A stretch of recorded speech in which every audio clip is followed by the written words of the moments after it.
محبوبیت کا بیان ہے کہ یہ رسول بھی کیسے رسول ہیں، کتنے محبوب ہیں مجھے، آپ کی رفعت اور شان کا اور عظمت کا بیان ہے کہ کتنے عظیم المرتبت اور عظیم الشان ہیں، بڑی تفصیلات اس پر ہیں۔ محبوبیت کا تو اندازہ یہ ہے کہ علماء نے فرمایا کہ اللہ پاک کی عادت قرآن پاک میں یہ ہے کہ جب کبھی کسی نبی کو خطاب کیا تو نبی کا نام لیا، یا نوح، یا موسیٰ، یا عیسیٰ، لیکن سرکار دو عالم صلی اللہ علیہ وسلم کو کبھی بھی یا محمد نہیں کہا، یا رسول اللہ، یا ایھا النبی، یا ایھا الرسول، اے رسول، اے نبی۔ محبوبیت کا اللہ، علماء نے فرمایا کہ آپ کی محبوبیت کا اندازہ لگانا مشکل ہے۔ قرآن پاک کے اندر جو پایا جاتا ہے ایک ایک آپ صلی اللہ علیہ وسلم کے جسم مبارک کا کہ اعضاء کا تک کا ذکر اللہ پاک نے جس محبوبیت سے، جس محبت سے فرمایا ہے، تصور نہیں کیا جا سکتا۔ چہرے کا ذکر فرما دیا، آنکھوں کا ذکر فرما دیا، زبان کا ذکر فرما دیا، پیٹھ کا ذکر فرما دیا، سینے کا ذکر فرما دیا، ہاتھوں کا ذکر فرما دیا۔ قد نری تقلب وجهک فی السماء، ہم آپ کے چہرے کو آسمان کی طرف اٹھنے کو دیکھتے ہیں، آپ اپنا چہرہ مبارک آسمان کی طرف اٹھا کے دیکھتے ہیں، ہماری طرف ہم اس کو دیکھ رہے ہیں۔ اب یہ بیان کر دیا کہ تحویل قبلہ کا مضمون آنے والا ہے کہ بیت اللہ کی طرف منہ کر کے تم نماز پڑھو گے، لیکن اس میں اپنے حبیب کی محبوبیت یہ ہے کہ آپ کا جو چہرہ ہماری طرف ہو رہا ہے نا، ہم اس کو دیکھ رہے ہیں۔ قد نری تقلب وجهک فی السماء فلنولینک قبلۃ ترضاها، ہم اسی قبلے کی طرف آپ کو نماز پڑھنے کا حکم دے دیں گے جو آپ کا پسند ہے۔ اے مرضیۃ ترضا، اے نبی صلی اللہ علیہ وسلم، آپ کی جو مرضی ہے نا وہی ہماری مرضی ہے، آپ کی جو مرضی ہے وہی ہمارا قانون ہے۔ اللہ اکبر، آپ کی جو مرضی ہے وہی ہمارا قانون ہے، وہی ہمارا حکم ہوگا۔ کہیں آپ کی آنکھوں کا ذکر ہے، لا تمدن عینیک الی ما متعنا بہ، کہیں آپ کے سینے مبارک کا ذکر ہے، الم نشرح لک صدرک، اے نبی ہم نے آپ کے سینے کو کھول نہیں دیا۔ ووضعنا عنک وزرک، ہم نے آپ کی الذی انقض ظہرک، جس نے آپ کی کمر کو بوجھل کر دیا تھا وہ بوجھ ہم نے ہٹا نہیں دیا۔ ادھر احسان کی جزا دیا، ادھر آپ کی کمر مبارک کا ذکر، ادھر احسان کی جزا دیا، ادھر آپ کے سینے مبارک کا ذکر، ادھر احسان کی جزا دیا، ادھر آپ کے چہرے مبارک کا ذکر، کہیں آپ کے چلنے کا ذکر، کہیں آپ کے ہاتھوں کا ذکر، کہیں آپ کے کانوں کا، آنکھوں کا ذکر، کہیں آپ کی زبان مبارک کا ذکر۔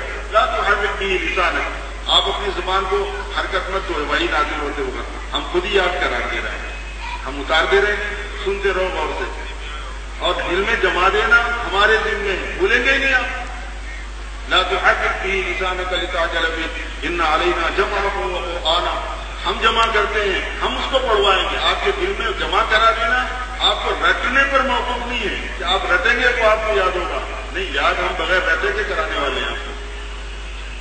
پھر آپ کو پڑھنے کے واسطے ایکسرسائز کرنے کی ضرورت نہیں ہے، ہم خود ہی پڑھانے والے ہیں۔ ان علینا جمعه وقرآنہ فاذا قرأناه فاتبع قرآنہ ثم ان علینا بیانہ، جب ہم پڑھیں گے تو آپ اس کے آپ غور فرمائیے، اتباع کیجیے اس کی، پھر بیان بھی ہم ہی اس کا کرا دیں گے۔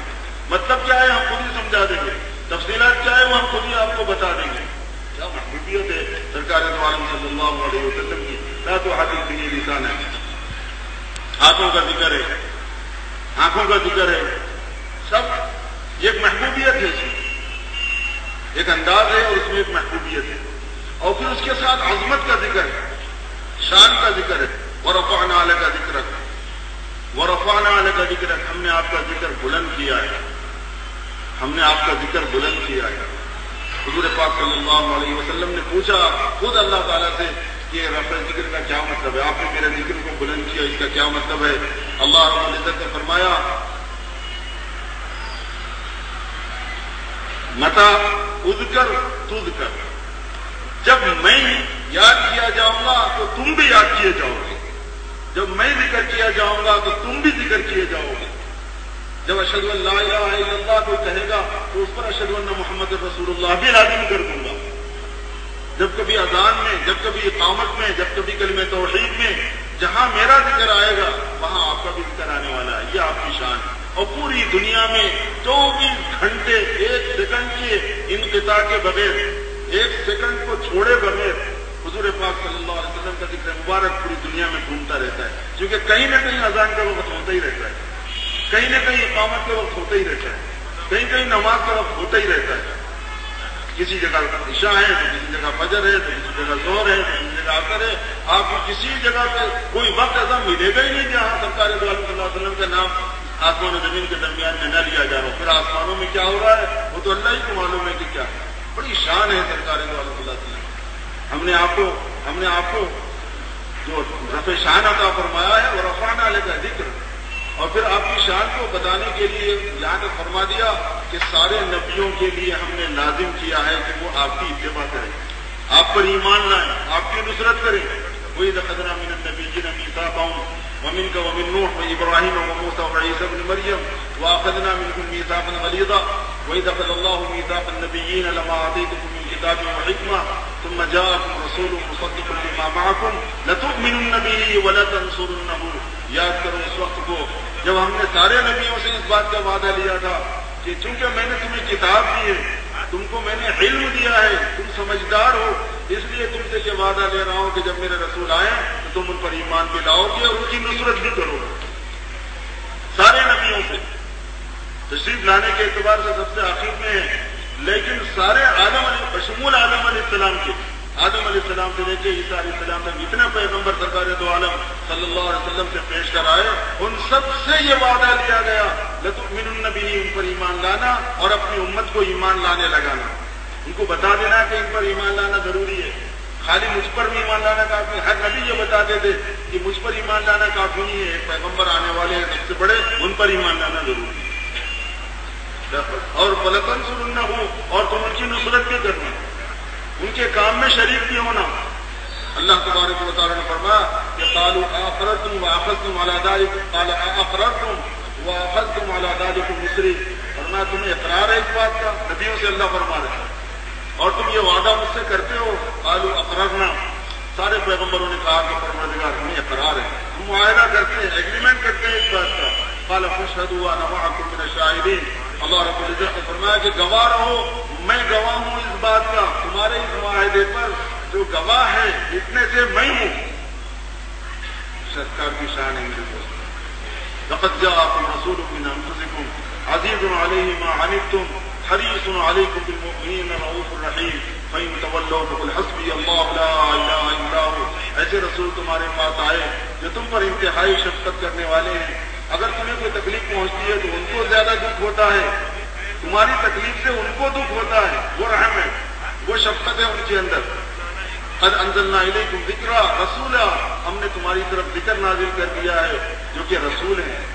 اللہ نے فرمایا کہ قد جاءکم من اللہ نور و کتاب مبین، تمہارے پاس نور آ گیا ہے، کتاب مبین آ گئی ہے. یہاں نور کی تفسیر عام علماء کرام نے سرکار دو عالم صلی اللہ علیہ وسلم سے ہی فرمائی ہے کہ اللہ پاک نے حضور صلی اللہ علیہ وسلم کو نور فرمایا ہے.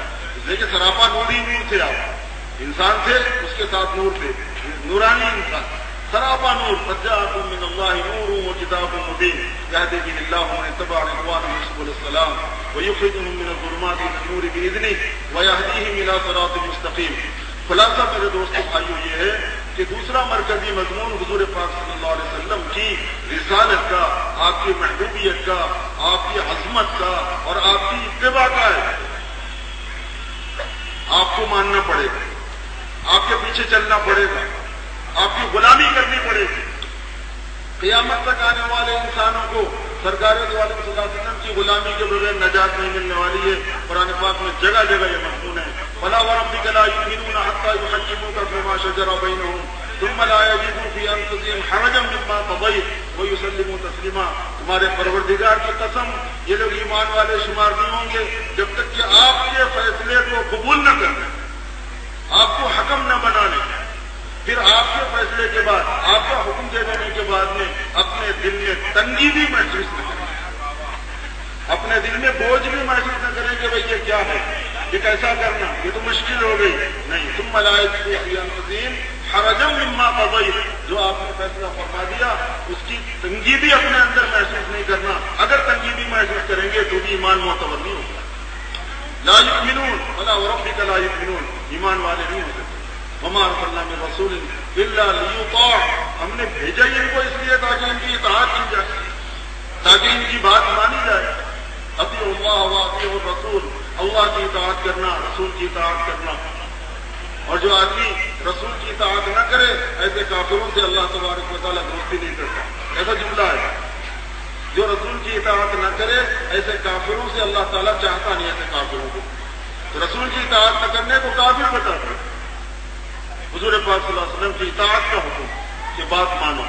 اس لیے میرے دوستو امت مسلمہ اللہ پاک نے ہمیں بنایا ہے. خدا کرے کہ یہ جذبہ بھی جیسے سرکار کی محبت ہمارے اندر، جیسے سرکار کی عظمت ہمارے اندر، کیونکہ وہ بھی قرآن پاک میں ایسے سرکار کی اتباع کا جذبہ بھی آ جائے. اتباع ایسی میرے دوستو، ایسی اتباع کہ اپنی خواہش کو فنا کر دینا آ جائے، اپنی مرضی کو سرکار کی مرضی کے سامنے ختم کر دیا جائے، اپنے ارادے کو سرکار کے ارادے کے سامنے ختم کر دیا جائے، اپنے علم کو سرکار کے علم کے سامنے فنا کر دیا جائے. جب تک علم نفسی کو فنا نہیں کیا جاتا، علم نبوی کے مقابلے میں اور علم نبوی کو قبول نہیں کیا جاتا، اس وقت تک جہالت نہیں ختم ہوتی. اس وقت تک آدمی جاہل ہی شمار ہوتا ہے، پڑھنے لکھنے والے کا نام عالم نہیں ہوتا. نبوی علم کے مقابلے میں نفسی علم کے فنا کرنے والے کا نام عالم ہوتا ہے. زمانے جاہلیت حضور صلی اللہ علیہ وسلم سے کے بیشتر کے زمانے کو کیا نام ہے، اس کا نام کیا ہے؟ زمانے جاہلیت ہے. ساری چیزیں تھیں اس وقت، تہذیب تھی، تمدن تھا، روم موجود تھا، ایران موجود تھا، کسرا اور قیصر موجود تھے. زمانے جاہلیت ہے، لکھنا پڑھنا تھا، بہترین قسم کی انجینئرنگ موجود تھی. اس زمانے کی بنے ہوئے عمارتیں آج تک موجود ہیں کہ ان کی نظیریں ملنا مشکل ہے. نوادرات میں سے وہ سب اسی زمانے میں علاج معالجہ ہوتا تھا، بہترین قسم کا علاج معالجہ ہوتا تھا. علاج معالجہ موجود تھا، کنسٹرکشن کا پورا کام، انجینئرنگ کا پورا کام موجود تھا، منطق و فلسفہ پورا پایا جاتا تھا. لائری جس کو کہتے ہیں وکالت، وہ پورا کا پورا نظام تھا. لکھنا تھا، پڑھنا تھا، سب کچھ تھا. تہذیب تمدن تھی، کھانا پکانا تھا.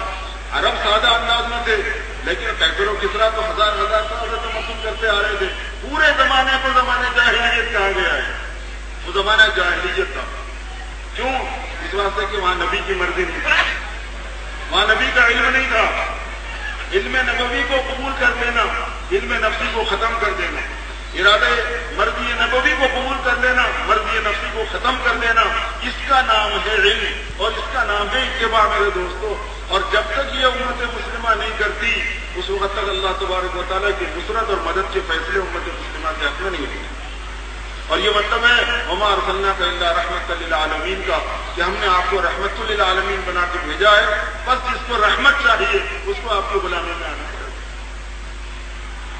حضور پاک صلی اللہ علیہ وسلم نے اس کی اہمیت میرے دوستوں اس انداز سے بیان فرمائی ہے کہ اس سے زیادہ بہتر انداز سے جانے کا اب ممکن نہیں رہتا. ایک مرتبہ حضرت سیدنا عمر رضی اللہ تعالیٰ عنہ تورات کے کچھ صفحات کو لے کر آگے.